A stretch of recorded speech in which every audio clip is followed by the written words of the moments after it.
Thank you everyone for joining us today. I would like to welcome you to our new platform. I hope you like it. This platform can take 10,000 people and it's just perfect for the big conference we are organizing next year. So watch out for it. If you can see my background, I want to remind everyone why we're here and why we're doing this. We started these webinars for people like me who are kidney disease and or transplant patients who struggle to understand processes or procedures or even things their medical teams ask them to do. Today, I want to remember a special friend who died 2 years yesterday, Pauline Obi. It was an emotional day for me yesterday, but I remember her today for her vivacious self and how she touched a lot of lives before she died. May her soul and the souls of others from our kidney disease community continue to rest in peace. Amen. Thank you, Pauline, for all you did when you were on earth. I hope we can do as much as you did. You left a legacy behind. So on to today, we have a physician from the US who is giving his time to give us advice on our renal diet. Let's welcome Dr. Emeka Ajufo onto the session. Thank you, Dr. Ajufo, for giving your time. Please, can you tell us a little bit about yourself and what you do? Thank you. Hello, everyone. So first and foremost, it's an honor to be here. Thank you for inviting me to have this presentation. So a little bit about me. I'm a resident physician based out of Florida. I'm Nigerian. I was born to Nigerian parents, but I grew up in Trinidad for a couple of years, and I eventually moved to Florida by the time I was 9 years old. And I became a physician. My dad's a physician, my sister's a physician, so I live in a household of lots of physicians, except instead of being a pediatrician like they are, I'm a physical medicine and rehab specialist. And what I do on the side is I also run an online training company where I teach people how to modify their diets and improve their health habits through exercise and nutrition. So when you offered me this opportunity, I was like, sure, this is what I do on a day-to-day basis. I help a lot of patients and clients that have kidney issues, diabetes, hypertension. So this was kind of right in my wheelhouse, and I'm glad to be part of this. Thank you very much. So I think what will happen is that Dr. Ajufo would talk to us in a bit. If anybody is watching right now, I hope you can see us. If you can see us and you can hear us, please can you if you look at the buttons at the bottom of your screen, you see a smiley face. If you click on that, you let us know if you're able to see and hear us. Or leave comments in the, if you leave your comments in the box on the side, we should be able to hear you or see your messages and answer any questions you might have. So Dr. Ajufo would speak until the end of the session, and if you have any questions, put them in the chat box and we'll answer them at the end of the session. Okay, Dr. Ajufo, if you just take it away. All right. I'll just change this to a list level so we can see the people who are on. Okay, so that's great. Yes, if you take it away, that's great. All right, so I'm going to share my screen. All right. Can you let me know if, can you guys see my screen? Yeah. Okay, perfect. So today we're going to talk about diets for kidney disease and specifically for post-transplant patients. So let's get going. So some of the topics that we're going to talk about today are some common causes of kidney disease, because if you're at the stage where you had to get a kidney transplant and it was due to something such as diabetes or hypertension, we want to make sure that you're not doing the same things that led you to that position, so that way you take good care of this kidney. And then we're also going to talk about stages of kidney disease. We're going to talk about renal nutrition. We're going to talk about everyone's favorite topic, which is rice and fufu alternatives, because I know that's a big staple in our community. And then I'm going to give you some recommended resources for fruit options. So a little bit about me, like I mentioned earlier, I'm a resident physician in Florida. My specialty is physical medicine rehab. I'm a certified personal trainer, and I've trained over 100 clients when it comes to diet and nutrition. So here are some common causes of kidney disease. So number one is diabetes, and followed closely behind that is high blood pressure. And then we do have situations such as when we're in the ICU, when you have significant amount of blood loss. A lot of times those patients end up with needing dialysis and kidney failure. A lot of times whenever patients have sepsis, they end up needing, dialysis and end up with kidney failure as well. So it's not always diabetes and high blood pressure, but those are the two most common causes, and those are the most preventable causes. So I wanted to make sure that we focus on things that you can do to prevent the damage from happening again if you're in the stage where you have a transplant. And African Americans are about 3 times more likely than whites to develop end-stage kidney disease. And there's many different reasons for that. One of it just might be dietary habits, access to resources. So it's not just all genetic. So there are a lot of things that we can do on our end to try to lower that risk factor. All right, so what are some of the causes of type 2 diabetes? Since this is one of the most common reasons for needing a transplant, we need to talk about type 2 diabetes. So type 2 diabetes is an acquired form of diabetes where essentially over time through dietary habits and lack of exercise, your body has become resistant to insulin. Insulin is a hormone produced by your pancreas every time you eat something that's high in carbohydrates. And if you continuously eat things that are high in carbohydrates, and then your body has to produce more and more insulin, eventually your receptors on your body cells, such as your muscles and your fat tissue, are going to become resistant to that hormone, and then they're no longer going to work effectively. And that's when you come into the clinic, you're peeing a lot, you're complaining of some issues, and then your doctor is going to measure some blood work, such as your hemoglobin A1C, and he's going to see that that's elevated. And he's also going to see that your fasting blood sugar is elevated. And then he's going to tell you, hey, you're pre-diabetic, or you're now eventually becoming diabetic. Now, this is all starts long before you end up at the stage where your doctor tells you you're pre-diabetic. Pre-diabetes only occurs after insulin resistance, and the problem that I see in the medical community is that we don't really measure insulin, but you can. So if you measure your insulin or your C-peptide, these are some markers that you could find out 10 years before that you're probably on your way to getting diabetes and pre-diabetes. So insulin resistance also helps retain water. So a lot of people that end up having high blood pressure, they might not have diabetes yet, but they have high levels of insulin. So if we're able to do things to lower their insulin burden by changing their diet, modifying their exercise habits, we can actually help improve their high blood pressure. And I'm going to talk about some of those things. But you can see insulin resistance is linked to most chronic diseases when it comes to obesity, heart disease, even things like dementia and PCOS. So let's talk about diabetes reversal. We have all these different expensive medications, and the burden, in America alone for the cost of type 2 diabetes is about $245 billion.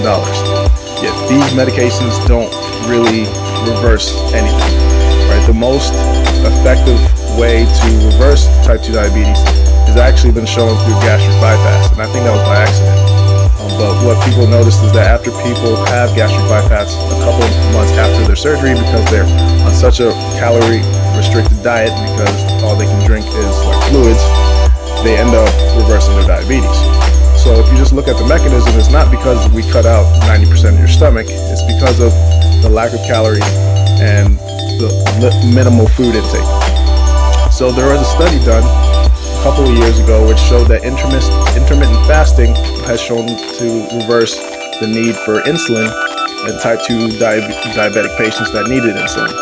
And this was something that happened pretty fast. So what they did was they took 3 patients and they put them on an alternate day fasting protocol, where essentially on one day, say on Monday they ate food, the next day they would only have maybe one meal, and they would do that every other day. And then they eventually got to the point where they would just eat one meal one day and not eat for the next day. And within 5 days for one patient and then 18 days for the patient that took the longest, all of them were able to get off their insulin. And then they did this for like 11 months. All of them were able to significantly reduce the amount of medications that they needed to take for their diabetes. And a lot of them, they all dropped their hemoglobin A1C. And I'm sure most of them got to the point where they reversed most of their diabetic complications. So diabetes is reversible, but it's only through diet. So this might be something that anyone can consider if you're someone that has excess fat to lose. you might want to research intermittent fasting. All right, so here are some of the benefits of intermittent fasting, and there's many different ways to do it. So, like I mentioned, the benefits are you're going to improve your health. Your body's going to use the fuel that's on your body. You have to understand why we have excess fat on our bodies is essentially so that way we can get through long periods of time of famine. So when you have excess amounts of fat on your body and you're insulin resistant, if you're never using those things, it's just going to get worse. So one way to reduce that, most people aren't very good at monitoring their diet and changing things. So this is just the easy way. Just don't eat every once in a while. And then that's going to help you with some of your issues. And then there's different ways. The ways that's most common is the 16-8 fast, where you essentially don't eat breakfast and you eat at noon, and then you have your dinner. And then the next day you start eating at noon again.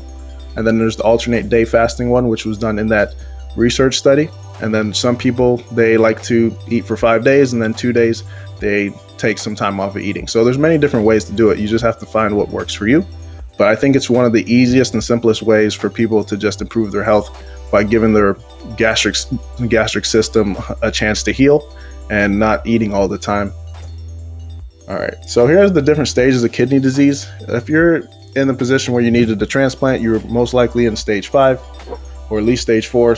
So that way your kidneys were pretty severely damaged and they weren't really doing what they're supposed to do, so you need dialysis.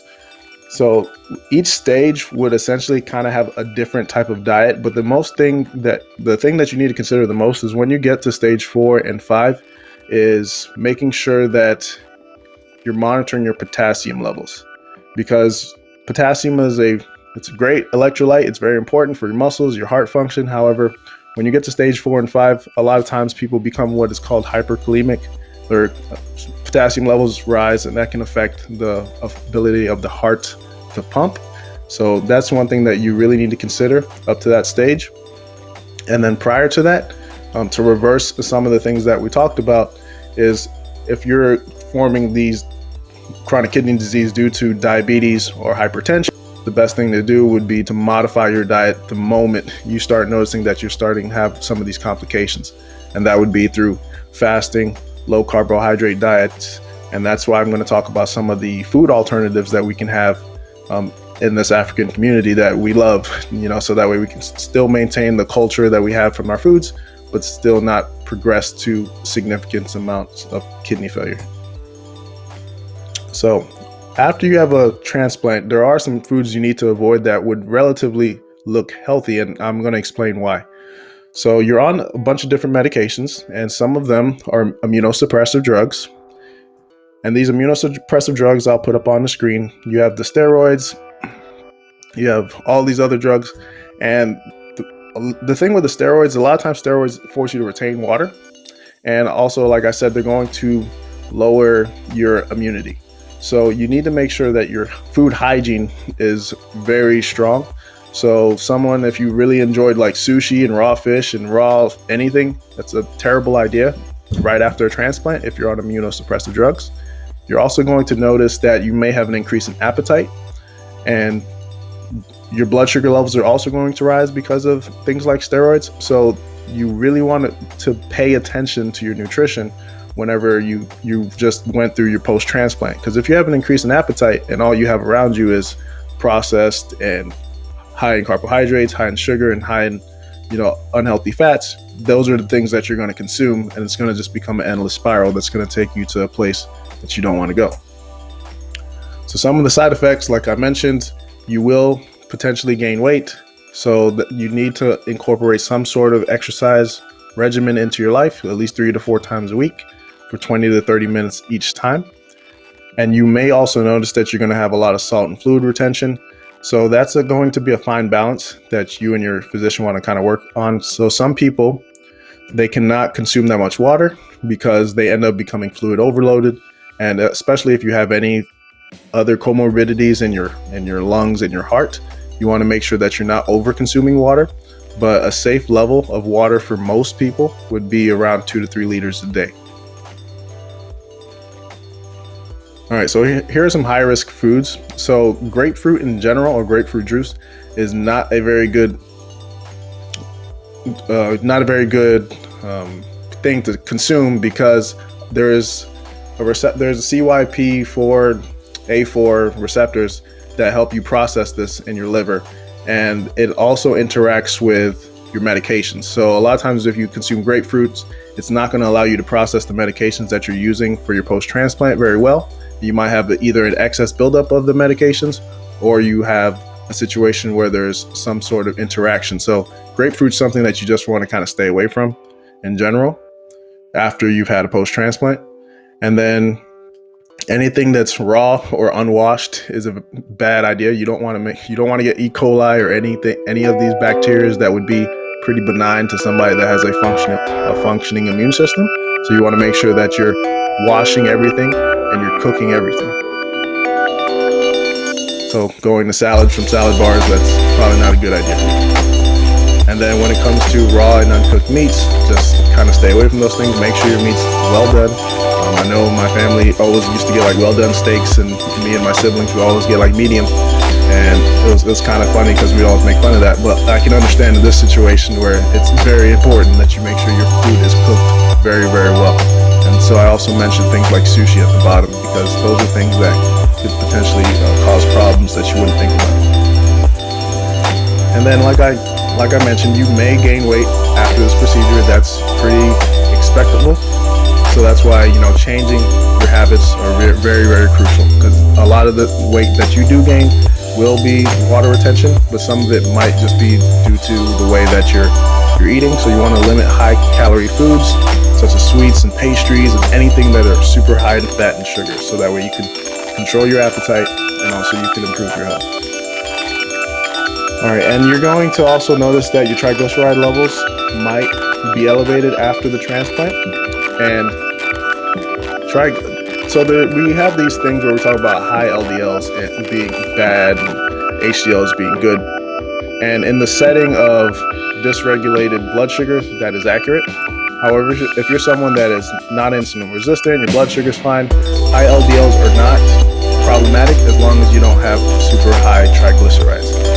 And as long as you have a lot of HDLs, in the 40, 50, 60 plus range, and your LDLs in the moderately high range, and your triglyceride levels are low, you're fine. But if your triglyceride levels are high and your LDL is high, that is a problem, and you're putting yourself at risk for a cardiovascular event. So whenever you're looking at your lab work and you're talking to your doctor, make sure your triglyceride and LDL levels are not high together. All right, so carbohydrates, like I mentioned, are something that we really need to limit and reduce, especially processed carbohydrates when it comes to our diets, especially because when you think of carbohydrates, they're one of the most inflammatory compounds that we consume on a day-to-day basis. So if you're someone that you're immunocompromised, eating excess amount of carbohydrates is going to hurt your healing, and it's not going to be beneficial to you. And it's also energy. So carbohydrates are a very strong form of energy. So if you're not using that energy, you don't need to be over consuming it, because it's going to just get stored in your body as excess fat and cause all these other issues. So here's a little chart on some things that you can focus on. It is very, very important for you to focus on protein, especially right after your transplant. And I'll even bring in a research study that talks about that.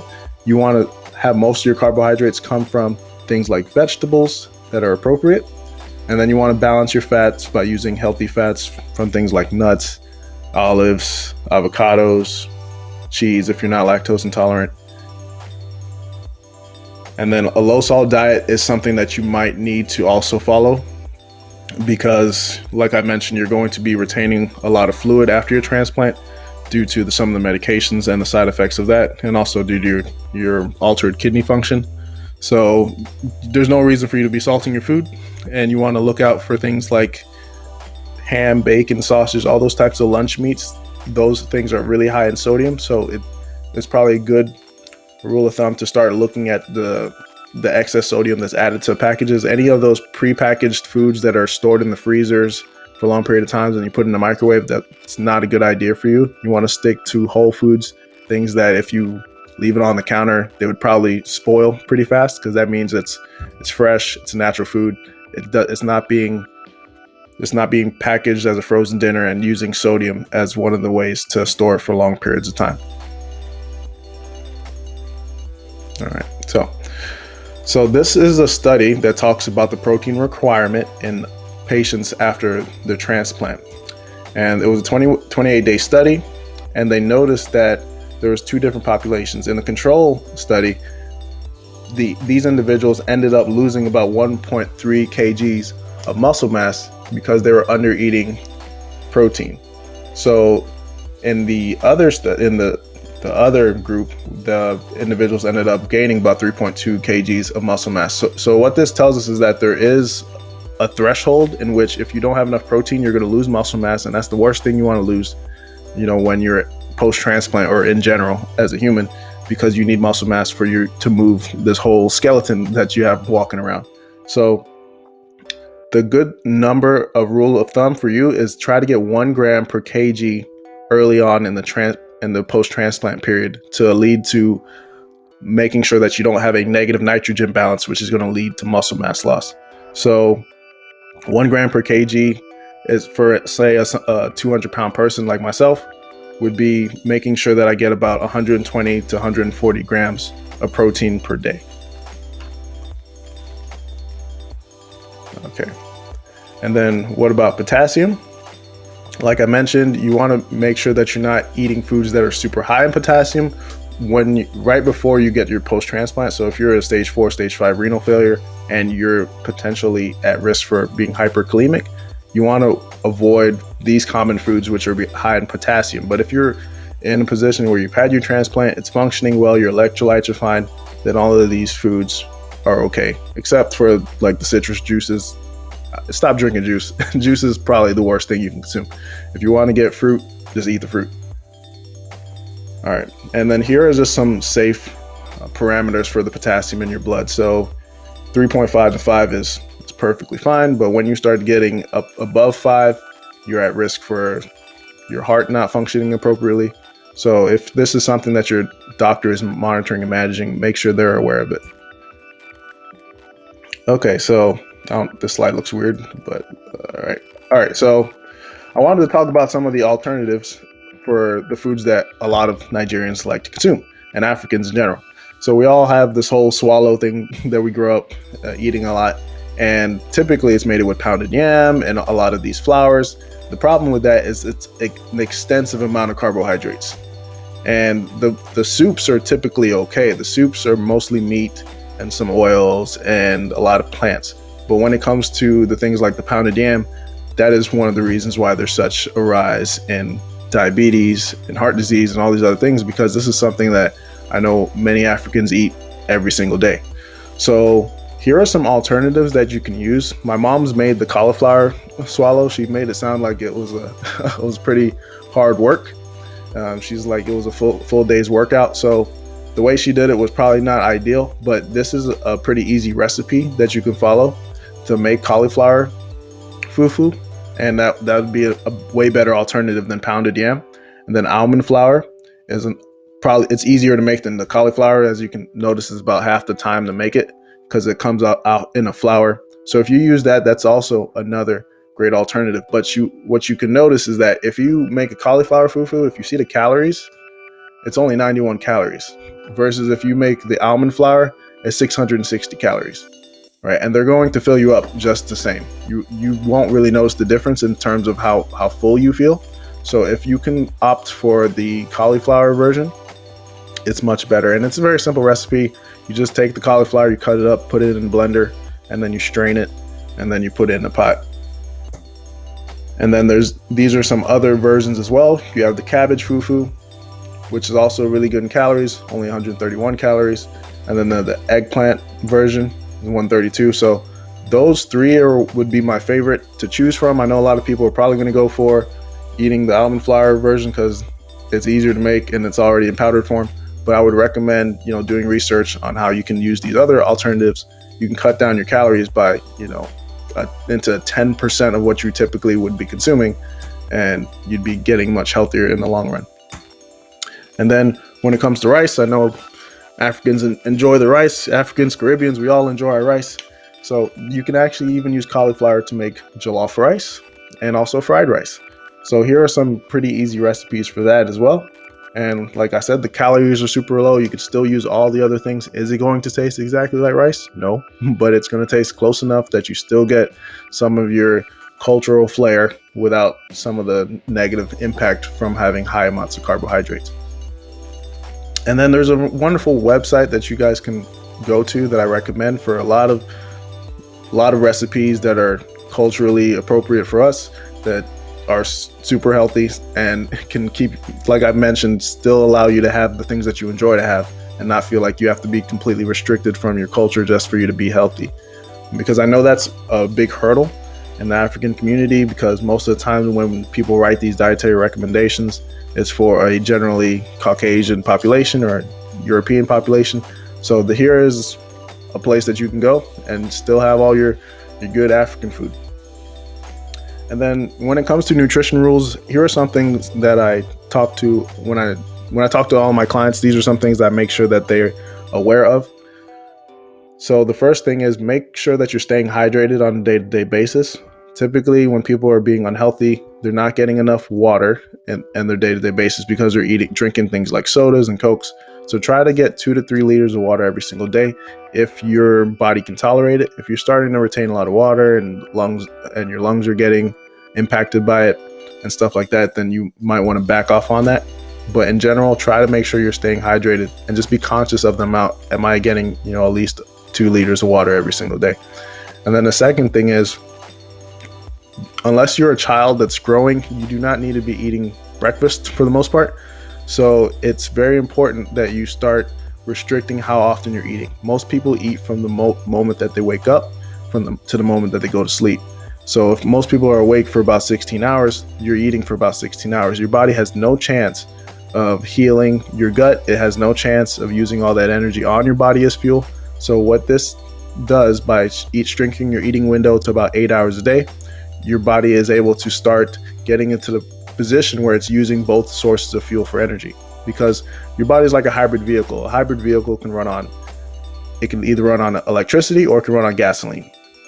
But unfortunately, our bodies, when we're constantly consuming carbohydrates, are only running on one source of fuel, and they're not running on the alternate source of fuel, which is fats. So eating in an 8-hour window and shrinking it even to, getting to the point where you're doing alternate day fasting is one way for our bodies to tap into our body's fuel source instead of only the fuel sources that we're getting from our mouths. And then 3, lean protein is very crucial, and it's one of the things that are very healthy for someone post-transplant, especially because your body needs to heal, and protein is the building block for a lot of your organs and for healing. So make sure that at each meal you're having protein, not only because it's going to help you heal, but because your body has certain mechanisms in it for it to know when you had enough food. And it doesn't have it for things like alcohol. It doesn't have it for things like carbohydrates, but it does have it for things like proteins and fats. If I give you a steak, you're not going to be able to overeat the steak. Your body's going to tell you when you're full. However, if I give you a bag of chips, you can easily eat 1,000 to 2,000 calories of a bag of chips, and your body is never really going to tell you that you overate, even though it should have told you a long time ago. So sticking to mostly proteins and healthy fats, it's going to allow your natural satiety signals in your brain to tell you when you should stop eating. And the same thing goes for veggies, because veggies have fiber, and you have these stretch receptors in your stomach that notice the changes in stretch, and they tells your body, okay, you've had enough food, relax. So when you eat like this, you typically don't have to track everything you're eating. You don't have to track your calories, because your body's going to tell you when you've had enough. But when you're eating excessive amounts of carbohydrates, now you need to track everything, because your body just doesn't know when to have enough, and it's also highly addicting. And then 30 minutes of daily exercise. We are built for movements. Our body is not built to be sitting down in a chair all day watching a presentation on the internet. But I'm glad you guys are here. But for the most part, we need to make sure that we're dedicating time every single day to movement, because your body gets good at whatever you do or you don't do. So if you spend a lot of time sitting down in a chair, you're going to end up with back pain. You're going to end up with all the issues that come with not moving. You're going to not be burning any calories. So make sure that you dedicate time either at the beginning of the day, middle of the day, or at the end of the day to get moving. And be conscious of your carb consumption. That's the biggest thing. Most people had no idea that we weren't supposed to be eating cereal all the time. We had no idea that we weren't supposed to be eating fufu with pounded yam all the time and rice all the time, but now we know. All right. Our bodies aren't meant to have that much of things. So we need to switch and try some alternatives, even if it's on an occasion. So if you're eating fufu every single day and it's made of pounded yam, maybe half of the week you switch it to cauliflower fufu or those alternatives. So you don't have to just go from what you're eating and completely get rid of it, but just make small little changes and you're going to notice a lot of progress. All right. So thank you. That's the presentation. I hope you enjoyed it. And if you have any questions, I'll gladly answer them. Let me stop sharing my screen. All right. Thank you so much for that. That was really informative. I don't know if anybody has questions. I have a lot of questions for you. I think I'll just start off with this one. You said carbohydrates are cheap. That I think that's probably why in the African diet we tend to, our main foods are carbohydrates. So how can we introduce cheap nutrition to our diet to replace carbohydrates? Yeah, so carbohydrates are definitely cheap, and honest, like our bodies are expensive, so we don't necessarily want to put the cheapest thing into our bodies. So I would recommend, we can't all just eat meat all the time. One, it's not super healthy, but sticking to a primarily protein-based diet with a lot of plants is the best way to go. So I think that's why using things like cauliflower can be used for most of the things that we eat as Africans. And it's really cheap, versus me telling you to go get like some salmon every day or something. Cauliflower is very cheap. So there are cheaper ways, but we just have to kind of be a little bit more creative. What I've noticed with people is like we have a diet that we didn't choose when we came into this world. It's based on like our cultural experiences and like our family. So when we end up with these health issues, now it's our turn to like rebuild our diet from the ground up, and we have to like kind of think outside the box. Can you just stop sharing your screen so that Am I still sharing it? Oh, oops. No, you haven't, because it's yes. There you go. Thank you. So what alternatives are there apart from the carbohydrates? Because I'm actually interested as well, because I am a kidney disease and transplant patient. So I would like to know what other alternatives, because I find myself eating a lot of carbohydrates. Okay, so tell me what those are. Wake up in the morning, cereal. Protein, really, because of the kidney disease, it is a problem, as well as being a diabetic patient. It is a problem as well, because I'm having to balance both of them. So what other things are outside of carbohydrate? Because when I finish eating seeded bread in the morning or toast, then in the afternoon it's rice. Okay, and in the evening, I'm usually like, can't find anything to eat. I just have a fruit and I go to bed. I drink a lot of water. So what are the alternatives apart from beans? I can have those because I found out recently I'm allergic to beans. Okay. I know. Okay, so when it comes to, so you said, let's just kind of walk through what you typically eat. So you said for breakfast you would have like the sprouted bread, right? Yes, seeded bread, a toast, seeded bread toast, and then have a cup of about 250 mils of a tea, and then probably a little bowl of salmon in tomato sauce. That's breakfast. Okay, so with the breads, I don't recommend bread to anybody because bread is expensive. Okay, so but if you are going to eat bread, whenever you go to the bread aisle, I would just try to look for the ones with the lowest amount of carbohydrates. All right, okay. and then there are also, if you like shop for ketogenic types of breads, they're processed with different types of compounds, and those types of bread, they taste a little bit different, but they're much lower in carbohydrates. Because the worst thing that you can do when you wake up is to spike your blood sugar. And that's exactly what you're doing whenever you're consuming like juice and cereal and bread. Okay, right? I don't drink juice. I've not drank juice in a very long time. So, or even mostly it's water. Once I have a cup of tea in the morning, that is it. And I'm sure it's the same thing for most people who are listening right now, because we find it, because we actually do have a sort of guidance on what to eat after we have our transplant. And if we're diagnosed with, we usually go on to become post-transplant diabetes patients. So we have those classes that we go to. And they did say, don't eat too much bread, but you can have seeded, just 2 slices, but don't eat it every day. But, you know, as Africans, as you know, I find that, you know, there's not any other alternative than what we would eat normally. I don't like cereal. I don't like oats. And they said we could have oats. Don't like that either. So what Do you like eggs? is there? Do you like eggs? Yes, but, you know, it's the protein, because then that becomes protein in my urine when they do so that is the issue, is having to balance that. And I think that's what most people are finding difficult when they tell them that they have to change their diets. So so it is a big issue. And, you know, our foods are usually, it's harmful to us as kidney disease patients, and then they tell us we can eat everything, and we get post-transplant diabetes. So where do we go from there?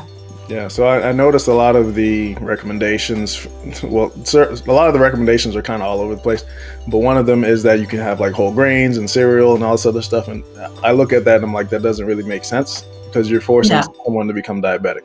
And then when it comes to you having protein in your urine, so after you have a transplant, I don't know if everyone shouldn't be showing protein in their urine. Like when you're getting to stage 3, 4, and 5 kidney disease, you're showing protein in your urine because your body's not able to filter it appropriately. And you eating the protein is not the reason why it's in your urine. It's just the reason is like you had, the filter was like this and now your filter's like this. So the protein's going through it. So eating the protein is not necessarily damaging the kidney. It's just being shown up in your urine. So eating something like eggs with, like my mom used to make like eggs and peppers and all these other things mixed together for breakfast, and just having that, and then getting a low, do you know those tortilla wraps? Like, yes. So you can get like a tortilla wrap. They have these smart carb versions of those. And then you can just make a little egg burrito, or you can just have it on the sides. So if you need that like wrap sensation of a bread or something with eggs, you could do that. Yeah. It's much lower in carbohydrates. And, you know, has, you know, protein start the day and some fats, and that will keep you fuller for longer than when you have 2 slices of bread, because no one's ever eaten enough bread to feel full, right? Right. I know. Yes. We just do it because we have this, you know, habit, but it doesn't really do anything. Yeah. Okay. So the next question is intermittent fasting recommended in type 2 diabetes? I've been told to eat regular small meals. So, yes, it is recommended for me anyway.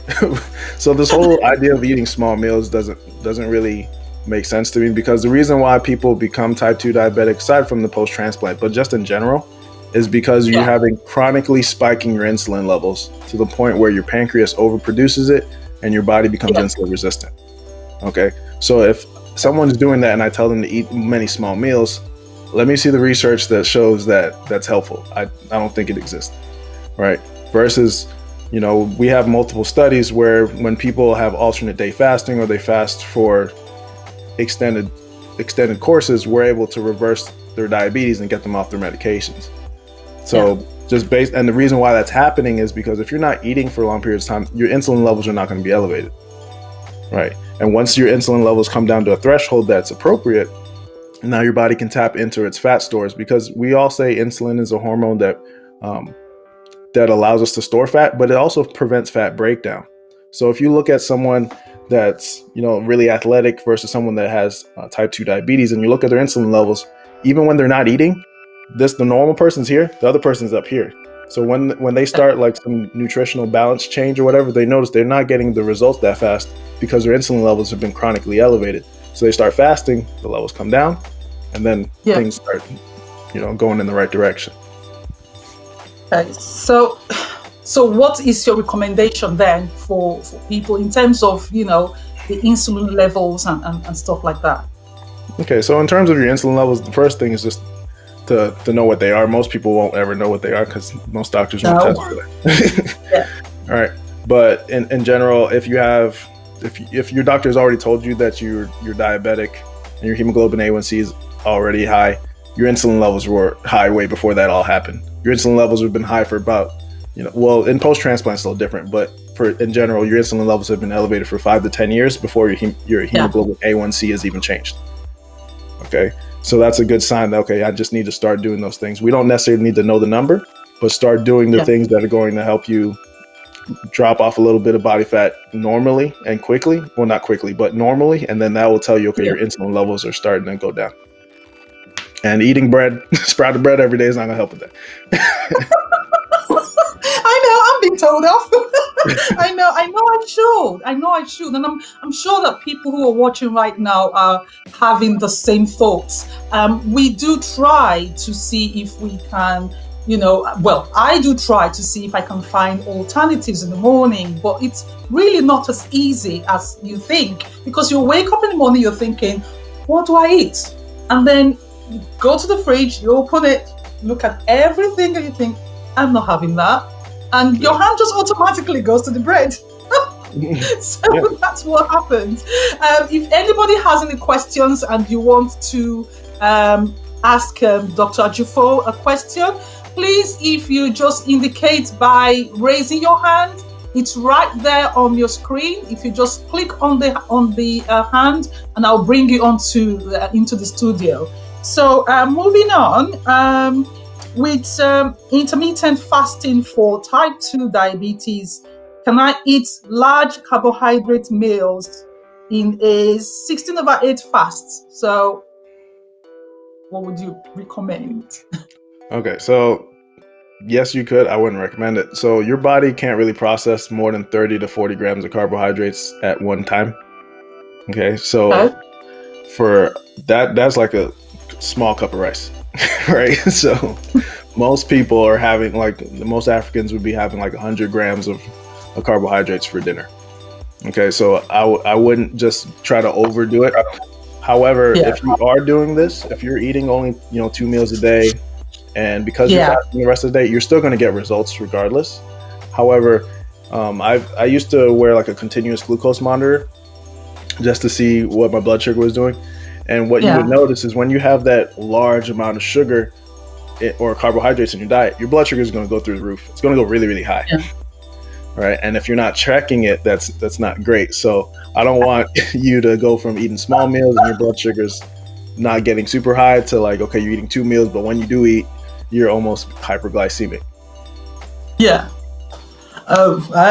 Well, because I'm scared because of the amount of carbohydrate that I'm having, I'm not checking. I do have the machine, but I wouldn't check until I can regulate. You should check. No, it's a good experiment. So 30 minutes after you eat, check. 2 hours after you eat, check. Your numbers after 2 hours should ideally come back to normal. Do you know what your morning blood sugar is? Why not? That's a good. I shouldn't be laughing. It's serious. It's serious. But because I'm scared of what I'm going to find, I don't usually look at it until I can balance. After this, now I'm going to look at that website you recommended. I'm going to look at it and see, because I think most of the time it's thinking, before I take my time to sit down and prepare the European meals, because those are manageable. You find, different alternatives in that particular area. But I'm just thinking, do I have the time to prepare that? Something you're used to. I think it's all about being used to something. And, if I want to put together jollof rice, it takes me 5 minutes to do that. Because I already have everything blended. I just pour them in, what we call emergency jollof rice. Mm-hmm. And I can sit down and eat. It's still tasty. So when you think about, then you cut up the veg, you cut up the peppers, you cut up, and you're thinking, oh God, I don't even have the time to do that. Yeah. So you just go for the easiest thing. It is not. It's not. Something that I should be laughing at. It's really a serious. It's important. And as well as anybody who's listening, don't look at me. Don't. I am actually mainly most of the time I'm sedentary. I don't go anywhere because I'm right inside this room where I do all my webinars. I'm sitting down throughout the day. I'm talking to people. I am, building up a webinar that is going to go on in the next 2 weeks or something like that. So I usually don't go out. I do some exercises with a particular group on Wednesdays and Fridays. But the Fridays I've been missing them. So I know a lot of people would be saying the same thing. That's why I'm actually telling you so that they can come out or they can hear and listen to what you have to say. I think exercise is good. My children do it. My husband does it. But when they say, "Do you want to come out?" I look outside, and especially this winter, it's really cold, and I go, "I'm not doing that. Yeah. I'm not going out there." So it is serious, and I need to take it seriously. But talking about exercises, you mentioned weightlifting exercise. I'm just thinking because for us who are kidney disease patients, some of us still have, after we've had our transplant, the fistula is still buzzing. I have mine, it's still buzzing, and they told us before that we should be careful with our fistulas so that they don't stop working. I know I should tie it off, but at the back of my mind, I'm thinking something could happen and I would need that fistula. So I don't mess with my left hand. So how do we manage, with those lifts? Because I know that is to help us build muscle. So how can we, get around that? Okay, so there's many forms of exercise. A lot of people think, since I'm a bigger guy, that it's all just weightlifting and stuff, but that's not even part of it that you have to be part of. What you should really be focusing is on, are you stretching? Like that's a form of exercise. Doing some light work and yoga is important. Anywhere that's not like you don't have the fistula in your legs, right? It's in your arm. Okay. Okay. So most of your muscle mass is below your waist anyway. So doing things like, even just air squats, because you're sitting at a desk and you say, "Oh, I'm dedicated this next 15 minutes to do as many." Sit up and sit down and stand back up. So most of your muscles in your legs anyway. And that's the quickest way to bring down your insulin levels is to activate your muscles, because essentially your muscles are like a sponge for glucose. And when people consume carbohydrates, they think most of it's stored in their liver. But you can only store about 100 grams of carbohydrates in your liver. You store 400 grams of carbohydrates in your muscles. Okay? So if you're storing most of your carbohydrates in your muscles, but you're never using your muscles, they're not going to get depleted. So that's how your blood sugar ends up continuing to rise. So typically your liver gets depleted. So whenever you need some glucose, your liver is going to push it onto your blood. Your muscles don't do that. So they keep everything. So if they're saturated, you don't exercise, and you're continuing to consume carbohydrates, now your liver that can only hold 100 is like, what am I going to do with all this extra glucose? I have to get rid of it out of the blood. It's dangerous. So now it starts turning some of that glucose into fat through a form, something called de novo lipogenesis.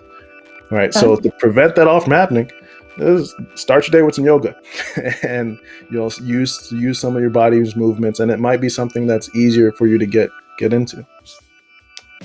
Okay, I didn't know that. No, I did not know that. I didn't think, because when I'm doing squats, I find myself stiffening halfway down. I'm thinking, you need to get up.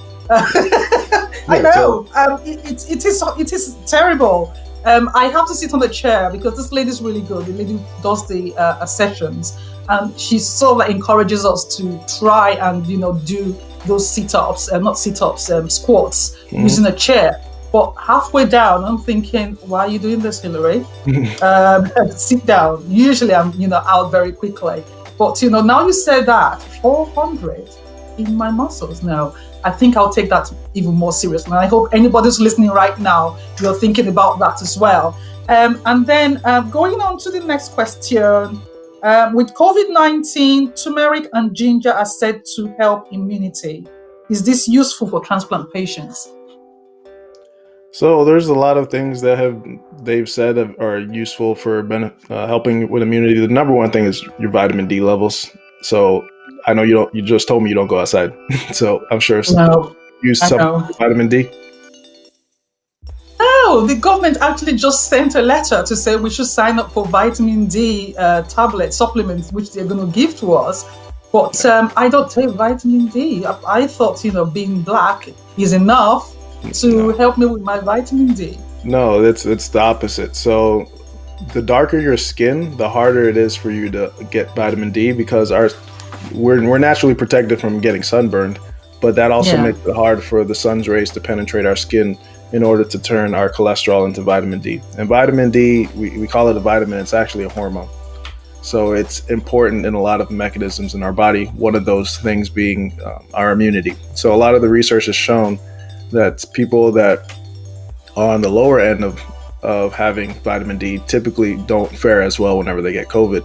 So now we don't know if that's necessarily cause or effect. Maybe this is like coincidental, is that because they have certain issues in their body that are making it hard for them to process vitamin D, it's low, or are they just not getting enough of it? So to be safe, I would supplement it. Anywhere from 2,000 to even 6,000 IU's is fine. Your body, you would have to go to like 20,000 IU's for you to overdose. So you can take a lot of it and you'll be fine. Yeah, so I would supplement with that, vitamin D. And then so there's some studies that show that vitamin C is also helpful with immunity, and then zinc. And then turmeric is anti-inflammatory. It's a natural anti-inflammatory. So that's also beneficial as well. And these are just none of the things that we do will make it 100% effective. That we won't be at risk. But aside from all of those things that we take, is if you take all those things, but your blood sugar is dysregulated, that might not matter that much, right? Because people with diabetes are at the highest risk for COVID.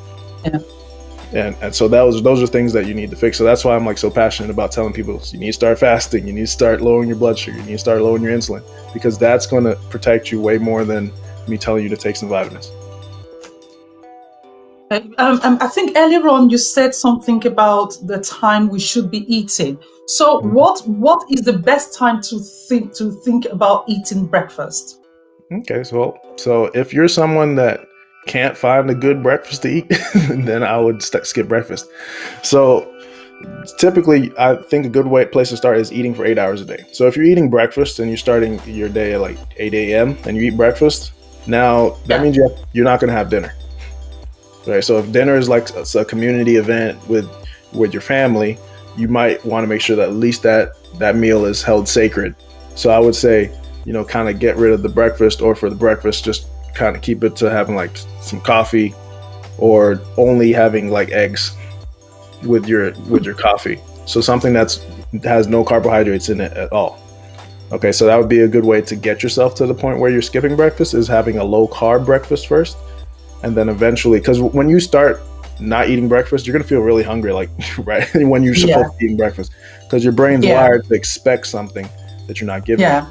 So the first way to do that is first switch from eating the breads to something that's mostly protein and fats, and then eventually just getting rid of the breakfast, and then only eating for 8 hours a day. And then So if I'm thinking about, because sometimes I don't eat breakfast till about 12 noon. Mm-hmm. And then I have the toast. I must have my toast and tea. I don't drink coffee. I must have my toast and tea in the morning. Otherwise, I would not feel myself. Okay, so if you didn't have toast, if you switched to toast for something else, you wouldn't feel yourself?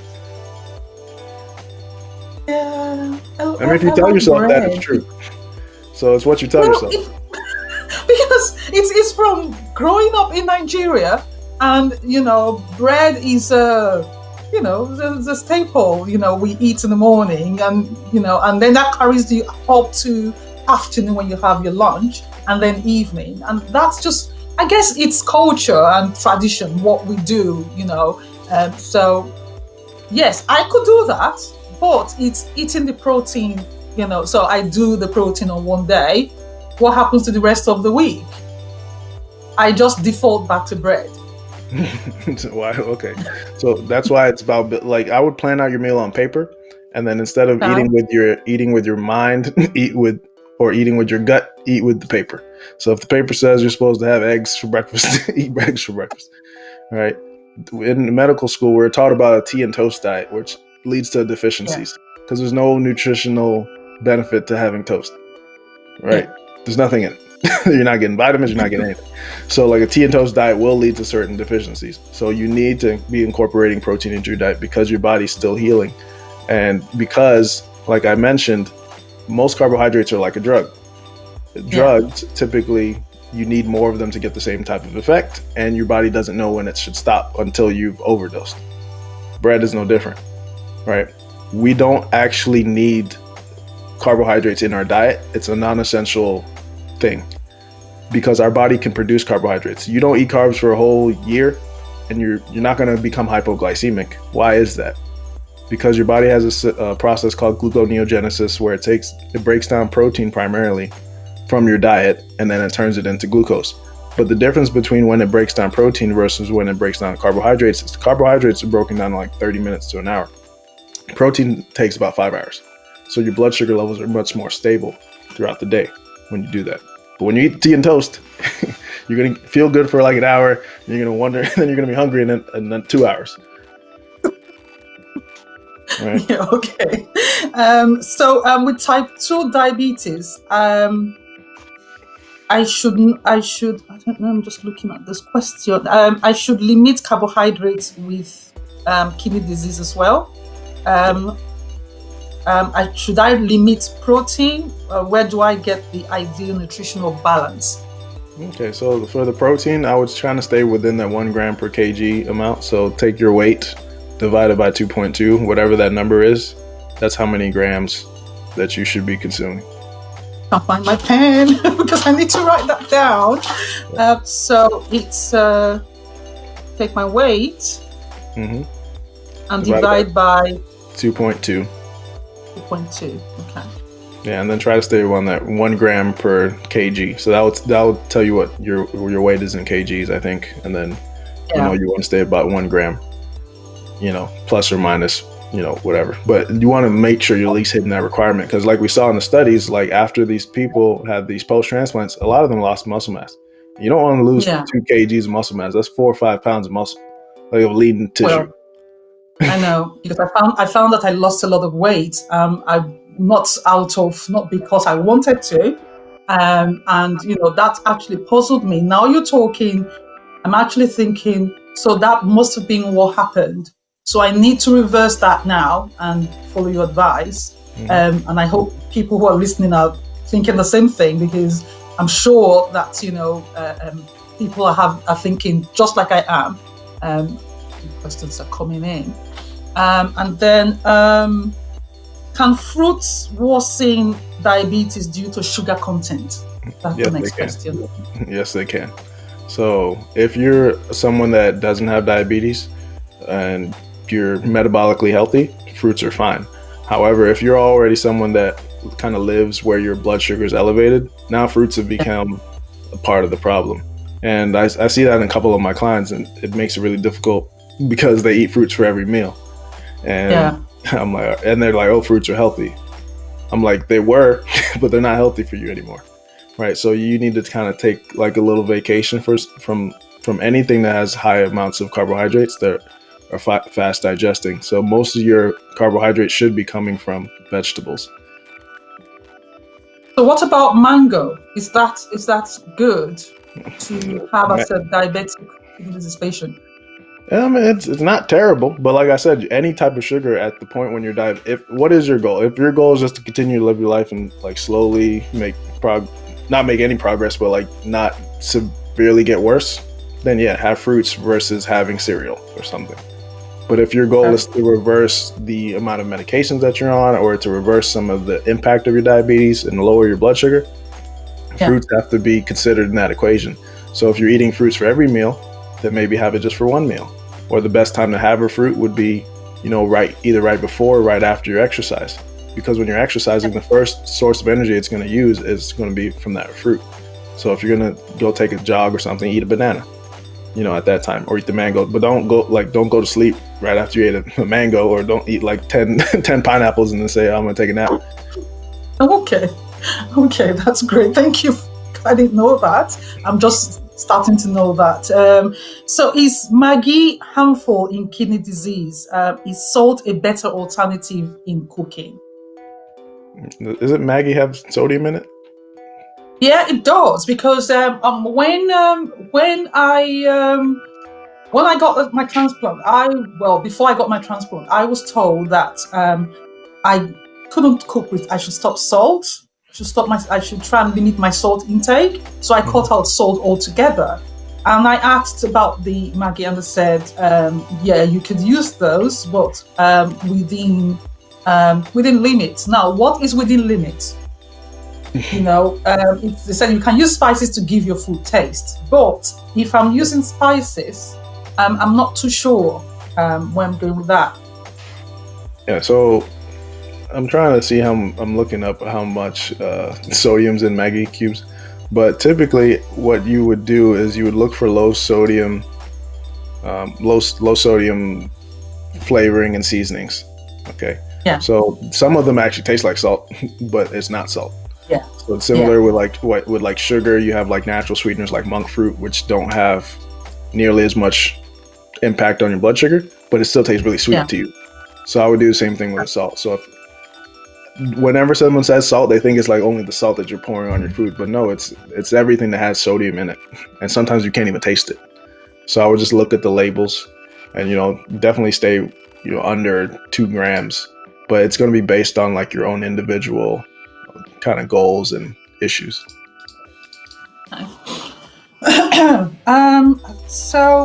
Is pasteurized milk safe?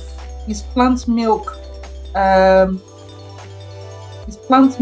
safer, like soya milk? Soya milk safe in terms of what? In terms of having that with your tea, instead of drinking normal full fat or drinking semi-skimmed, would having almond milk or soya milk as an alternative, would that be better for kidney disease and transplant patients? Yeah, honestly, I think either form of milk is fine for when you're just talking about a population of kidney transplant patients, except you need to be considerate of most Africans are somewhat lactose intolerant. So they have like some inflammatory reactions, or they're having, indigestion whenever they consume normal milk.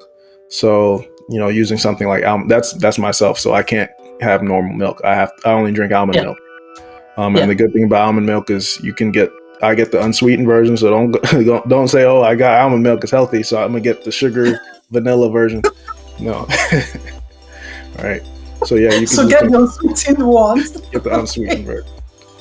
What about sweeteners? Are sweeteners okay to have as opposed to honey or agave, as opposed to honey or other forms of sweetening our tea?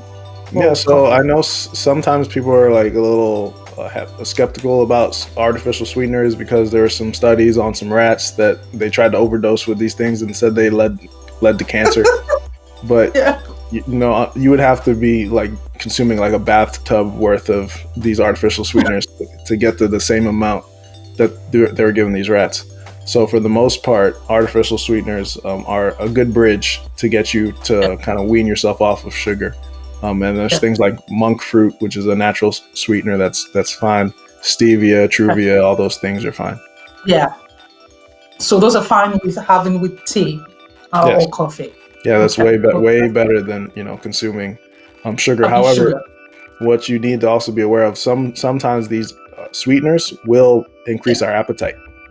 Right, that doesn't affect our blood sugar, but it might increase your appetite. So just be aware. Like if you're going to eat 4 slices of bread now because you had sweetener, it might be better to just have the sugar in the 1 slice of bread. Okay, so are potatoes as harmful as pounded yam? So instead of having pounded yam, you do a fufu from potatoes. Okay, so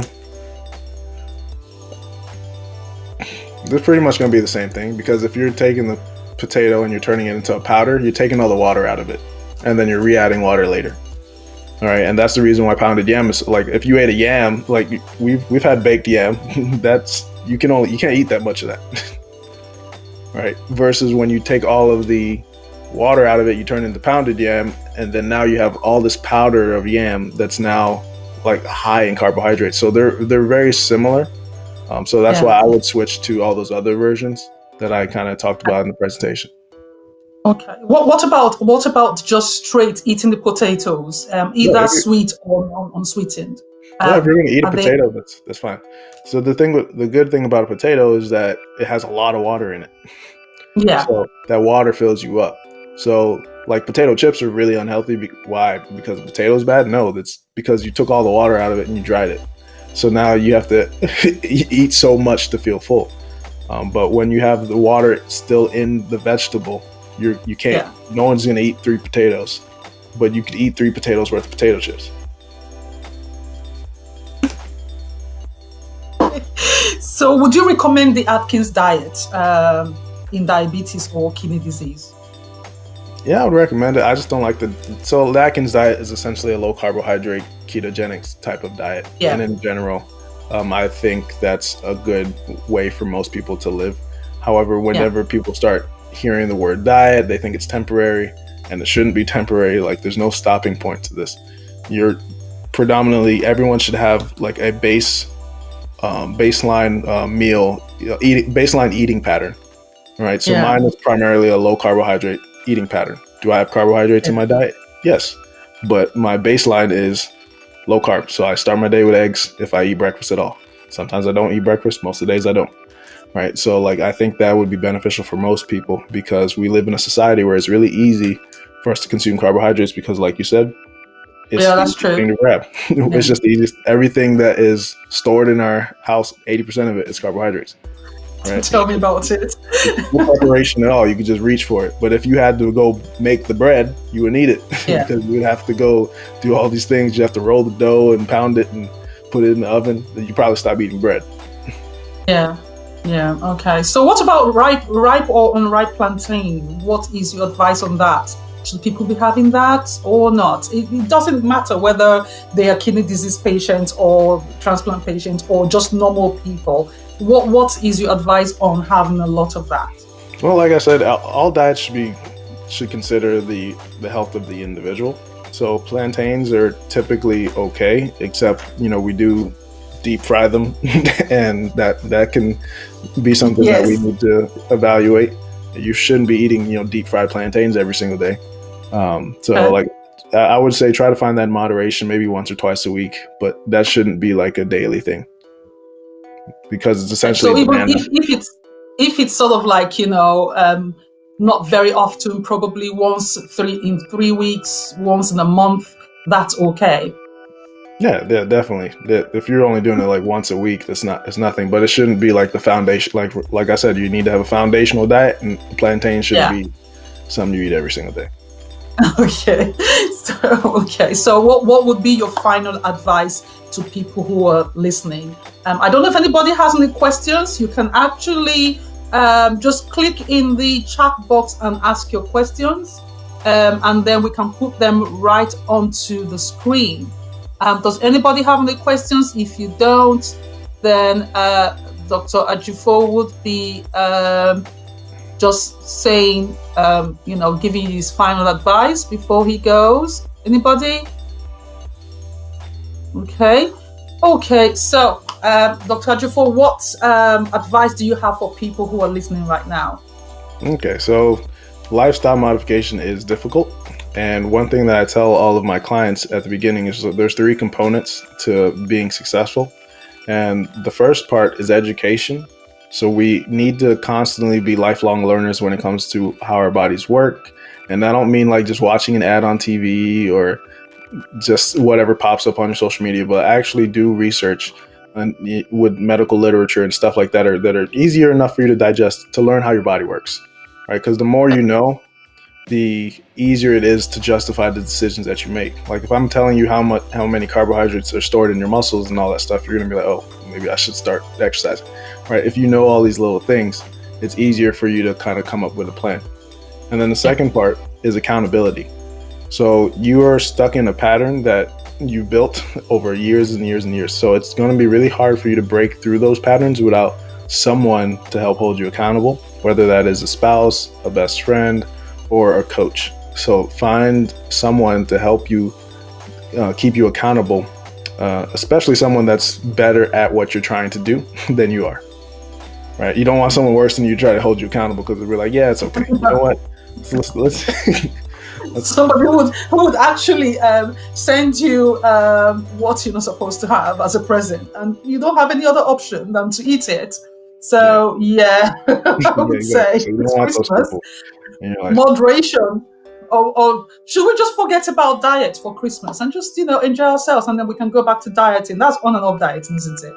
Yeah, I mean, I honestly, when it comes to like holidays and birthdays, I don't like people restricting themselves because this is what happens whenever we're trying to form the only reason we have any habit in general is because the outcome of that habit is pleasurable, right? So Yeah. if we start making all these outcomes of the habit, like, okay, you're going to be on this good diet, but now you're going to miss out on those moments with your friends and family, you're now going to associate a negative thing with that habit and you're going to more likely to break it. Right. Yeah. So like, even when it comes to like exercising, when you start exercising, you want to make sure that you associate something beneficial and pleasing with that exercise, because it's probably going to hurt you and feel weird at the beginning. So what if you said, every day after I exercise, why don't I get a warm bath? Or every day after exercise, why don't I get like a nice smoothie that I like? Instead of every day after I exercise, let me go get a bag of ice because my knees hurt. All right. Okay, so always try to think of your habits in two points. It's like, what is the habit I'm trying to form, and what is the reward I'm going to give myself for that habit?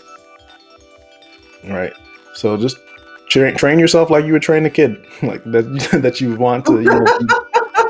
Yeah, I guess so. You're just oh well, you can't train kids nowadays because they will go, no, I'm gonna have it. You don't give it to them, they start to cry.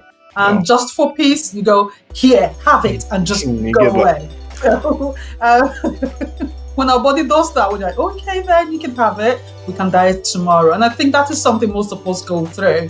So thank you very much, Dr. Ajifo, for coming out today to talk to us. And to everybody listening, I hope you've had a great time today listening to the advice that Dr. Ajifo had to give to you. Let's think about why we're doing this. We're doing this because people like you and I in the African Caribbean community, we as kidney disease patients, we need support from people who are healthy. I do this because I campaign for organ donation because I am a kidney disease patient.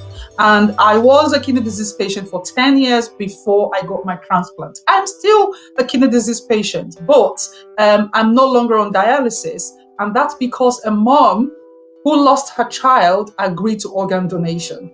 So if you're listening and you live in the UK, I would ask you to think about signing up to the organ donation register.